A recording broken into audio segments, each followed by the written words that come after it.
Welcome to the best choice to learn for competitive exams. Today we are going to discuss about the disaster management. Here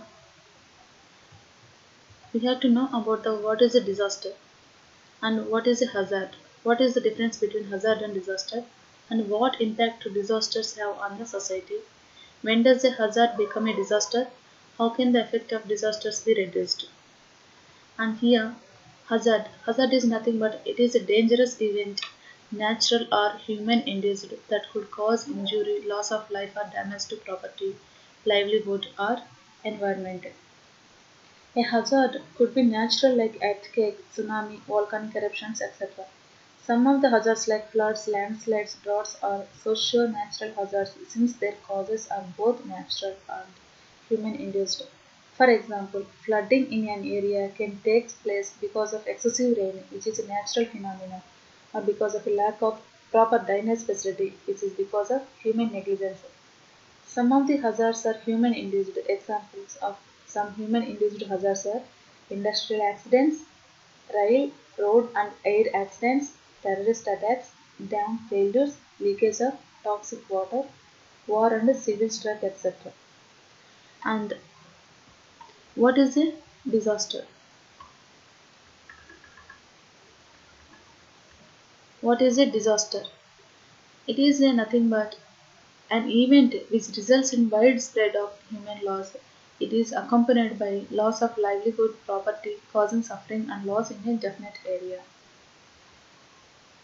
Here, Disaster Management Act 2005 defines disaster as a catastrophe, mishap, calamity, or grave occurrence in any area arising from natural or man-made causes or by accident or negligence which results in substantial loss of life or human suffering or damage to and destruction of property or damage to or degradation of environment and is such of a nature or magnitude as to beyond the coping capacity of the community of the affected area.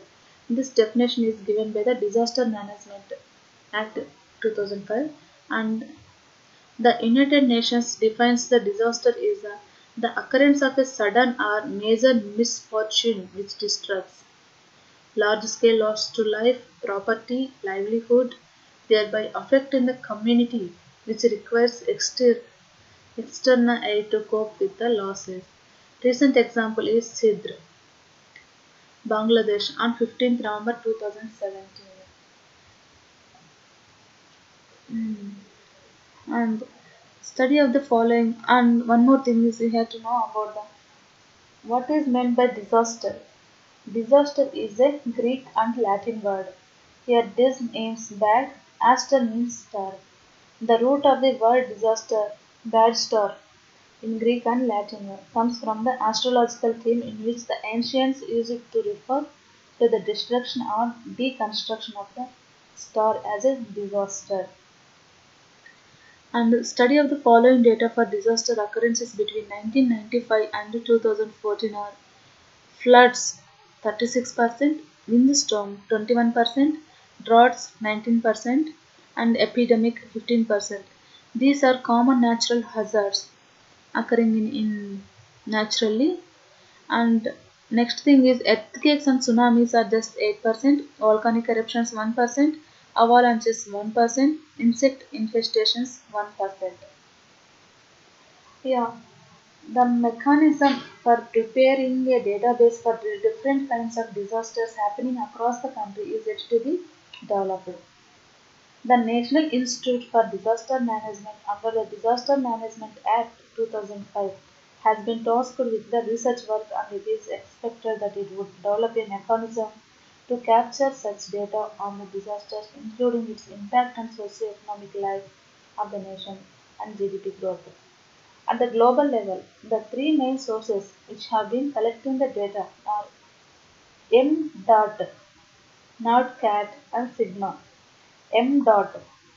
It is an acronym for data that the Center for Research on the Epidemiology on Disasters has been collecting from the country since 1987. Munich Reinsurance Company maintains NatCat, NatCat, and Swiss Reinsurance Company maintains sigma.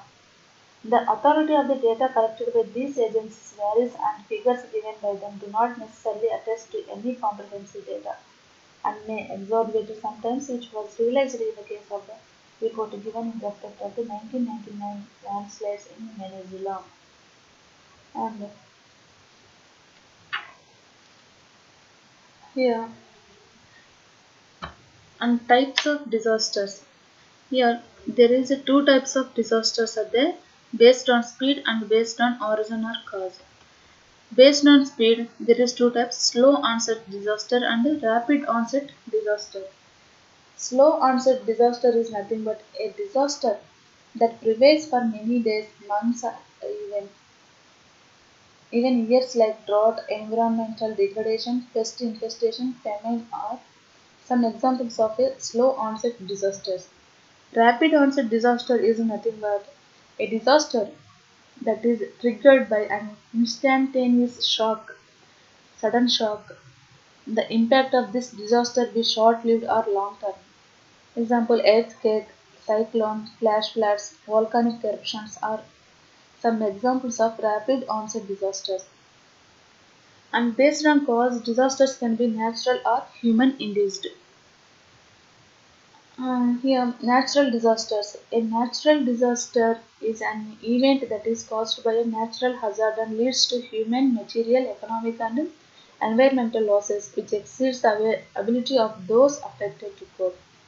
Some examples of natural disasters are the 2004 Indian Ocean tsunami, the 2008 earthquake in China, 2008 cyclone in Myanmar, the recurrent droughts in Raj Azdan, and the annual floods in both rural and urban areas of the northern and western India, and recently cyclone in Vizag.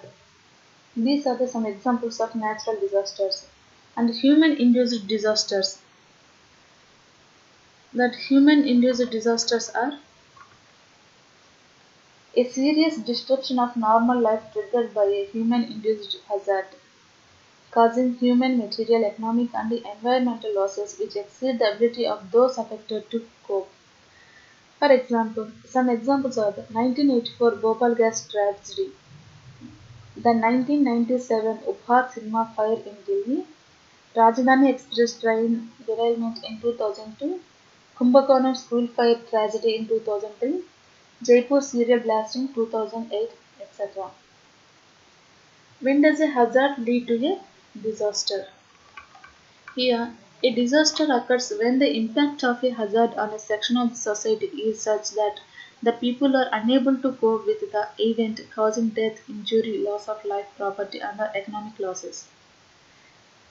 And what is a vulnerability? And what is a vulnerability? And one more thing we have to know about the deadliest disasters in India are Bhola cyclone in 1970. It was happened in West Bengal. Nearly 5 lakh deaths are taken place. And the next thing is Latur earthquake in 1993, Maharashtra. Orissa super cyclone 1999, Orissa. Gujarat earthquake 2001 in Bhuj. Kashmiri earthquake in 2005. Kosi floods in 2008. Cyclone Nisha in 2008 in Tamil Nadu. Thane cyclone 2011 in Tamil Nadu. Neelam cyclone 2012 in Tamil Nadu and Andhra Pradesh, and recently in 2004 cyclone in Vizag. These are the deadliest disasters in India. Yeah, Asia tops the list of casualties due to natural disasters. There have been several natural as well as man-made disasters. Reports of natural disasters can be traced way back to 430 BC. And in India, the cyclone, which occurred on 25th November 1839, had a death toll of 3 lakh people. The Bhuj earthquake of 2001 in Gujarat and the super cyclone of Orissa on 29th October 1999 are still fresh in the memory of the most of Indians. The most recent natural disaster of a cloud burst resulting in flash floods and mud flow in Uttarakhand. and surrounding areas in the nearly 3 days, I think so it's 3 days, caused severe damage in terms of human lives as well as property. Floods, earthquakes, cyclones, hailstorms, etc. are the most frequently occurring disasters in India. And what is meant by vulnerability? Vulnerability, it is the condition determined by physical, social, economic, and environmental factors or process which increases the susceptibility of a community to the impact of hazards. And what is a risk? It is the probability of a harmful consequences or expected losses such as deaths, injuries, loss of property and livelihood, disruption in the economic activity, and environmental degradation resulting from interactions between hazards and vulnerable conditions. India is one of the 10 worst disasters prone countries of the world. The basic reason for high vulnerability of the country to natural disasters is its unique geographical and geological situations as far as the vulnerability to disaster is concerned. The five distinctive regions of the country, that is Himalayan region, the alluvial plains, the hilly part of the peninsula, and the coastal zone have their own specific problems. While on one hand, the Himalayan region is prone to disasters like earthquakes and landslides. The plain is affected by floods almost every year. The desert part of the country is affected by droughts and famine, while the coastal zone is susceptible to cyclones and storms. The economic loss is accounted for 2% of the GDP due to disasters as per the study of the World Bank. And this is the climate change. This is an event from the increase in the global average air and ocean temperatures, precipitations, and the extreme rainfall, widespread melting of snow and ice, storm surges, flooding, and rising global mean sea level, as recorded in the fourth assessment report of Intergovernmental Panel on Climate Change. Climate change is expected to increase the frequency and the intensity of current extreme weather events and gives rise to new vulnerabilities with different spatial and socio-economic impacts on communities. And the reason for concern is there is a clear evidence that is the observed damage, the observed change in surface temperature, rainfall, evaporation, and extreme events and climate change is a significant environmental challenge. The main impact of global climate change will be felt due to changes in climate variability and weather extremes. Observations during the last decade and projections indicate that extreme events, that is heat waves, cold waves, more floods, more droughts, more intense cyclones and flash floods will increase. Extreme rainfall has substantially increased over large areas, particularly over the west coast and west central India. There is thus an urgent need for a paradigm shift in disaster management, especially under changing climate. And poverty and disaster vulnerability. The poor section of the society is worst affected in case of disaster. The situation further aggravates due to the compulsion of the poor to exploit environmental resources for their survival, increasing the risk and exposure of the society to disasters, in particular those triggered by flood, drought, and landslides. Poverty also compels the poor to migrate and live at physically more vulnerable locations, often on unsafe land and unsafe shelters. These inhabitations of the poor at such locations are either due to the fact that there is no other land available at a reasonable cost, or it is close to the employment opportunities. The inhabitations of the poor people on marginal land are prone to all types of disasters. The type of construction of these houses further deteriorates the conditions. These dwellings made up of low-cost material without giving much considerations to technical aspects are easy targets of various hazards. And in the span of 124 years, the probability of occurrence of drought was found maximum in Rajasthan, Saurashtra and Kutch, followed by Jammu and Kashmir and Gujarat. The drought of 1987 in various parts of the country was of unprecedented intensity, resulting in serious crop damages and an alarming scarcity of drinking water. Rainfall in India. The country is influenced by two seasons of rains, accompanied by seasonal reversal of winds from January to July. Consequent to this intense heat of the summer months, the northern Indian landmass becomes hot and draws moist winds over the oceans, causing a reversal of the winds over the region called the summer or the southwest monsoon. 75% of the annual rainfall is received during a short span of 4 months, that is June to September. And southwest monsoons, the homogeneous data series has been constructed for the period of 1901 to 2003. Monthly rainfall during July is highest and contributes about 24.2% of the annual rainfall. The mean rainfall during August is slightly lower and contributes 21.2% of the annual rainfall. The monsoon is influenced by global and local phenomena like El Nino, northern hemisphere temperatures, sea surface temperatures, snow cover, etc. The monsoon rainfall oscillates between active spells associated with widespread rains over most part of the country. Heavy rainfall in the mountainous catchment under bleak conditions result in flooding of the plains. Cyclone streams of low pressure called monsoon depressions are formed in the Bay of Bengal during this season.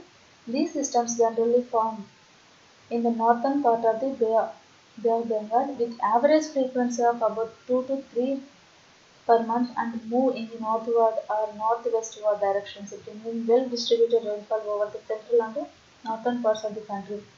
The southwest monsoon generally starts withdrawing from Rajasthan by 1st September and from northwestern part of India by 15th September. It withdraws from almost all parts of the country by 15th October. It is replaced by a northerly continental airflow called northeast monsoon. The retreating monsoon winds causes occasional showers along the east coast of Tamil Nadu.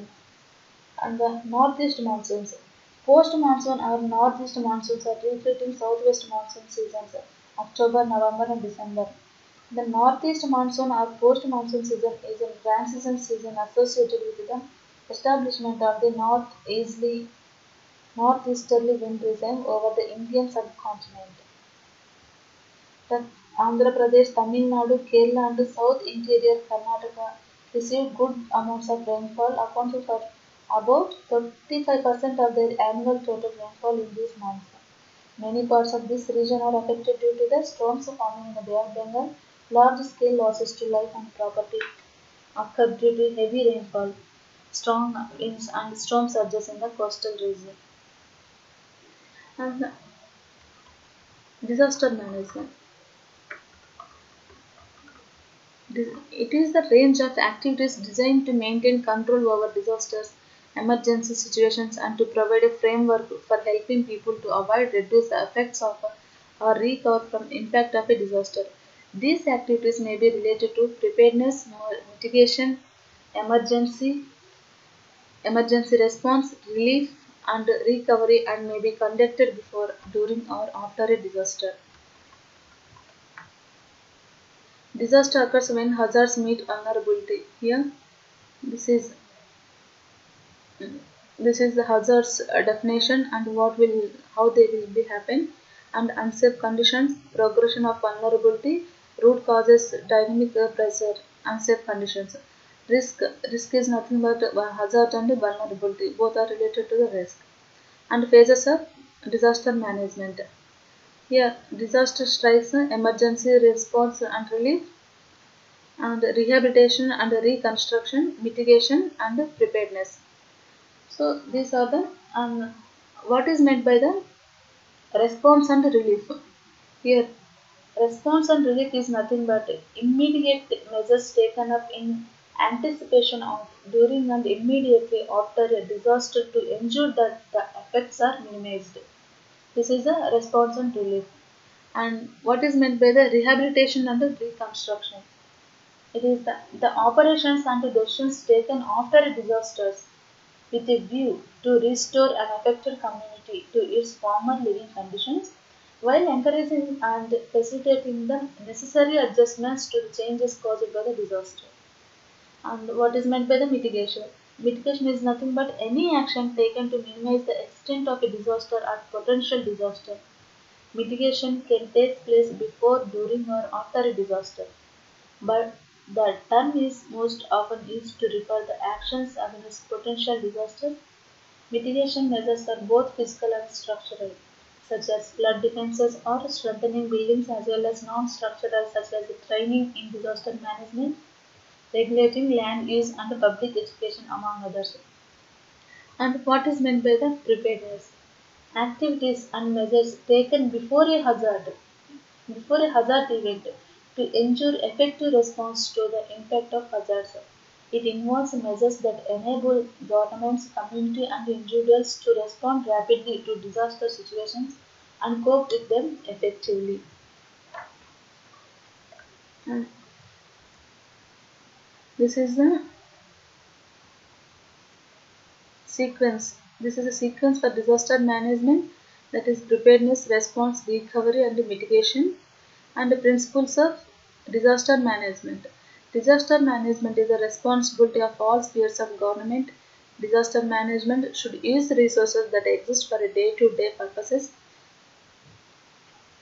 Organizations should function as an extension of their core business.